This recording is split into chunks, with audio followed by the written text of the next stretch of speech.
বাউল বাতাস লেগেছে। প্রিয় দর্শক, দেখতে পাচ্ছেন আজ সকাল থেকেই এই ধরনের এলোমেলো হাওয়া গাছপালাকে নাড়িয়ে দিচ্ছে। পথের ধারে সেই নাম না জানা ফুলটি, প্রিয় দর্শক,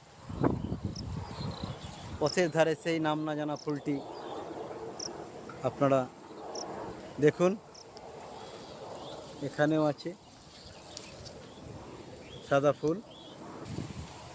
সবজি বাড়িতে গ্রামের মহিলারা সবজি তুলছেন। গায়ে লেগে গেলে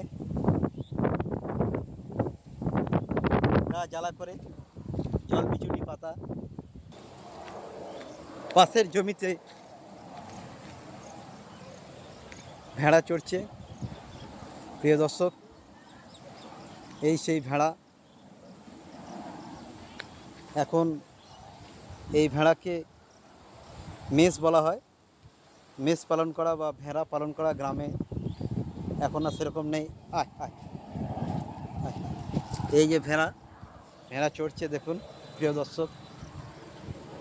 মেষ পালন করা আমাদের গ্রামে এখন আর সেরকমভাবে পরিলক্ষিত হয় না। কিন্তু প্রিয় দর্শক, এই ধরনের জীবকুল আমাদের গ্রামে এবং বিভিন্ন শহুরে এলাকায় এর সৌন্দর্য লক্ষ্য করা যায়। গ্রামের মাঠে বিভিন্ন জায়গায় আপনারা এই মেষ হয়তো দেখে থাকবেন, কিন্তু এর সংখ্যা অনেক কমে যাচ্ছে। তো প্রিয় দর্শক, আমি নতুন পালক ফেসবুক পেজ থেকে লক্ষণ, পশুপালন করুন। পশুপালনের একটি অর্থনৈতিক দিক আছে এবং যেখান থেকে মাংসের চাহিদা মিটতে পারে। আর তাছাড়াও এই ভেড়ার দুধ মানব শরীরে অনেক উপকারী। তো প্রিয় দর্শক, গবাদি পশু দেখুন। সকলে ভালো থাকবেন, সুস্থ থাকবেন।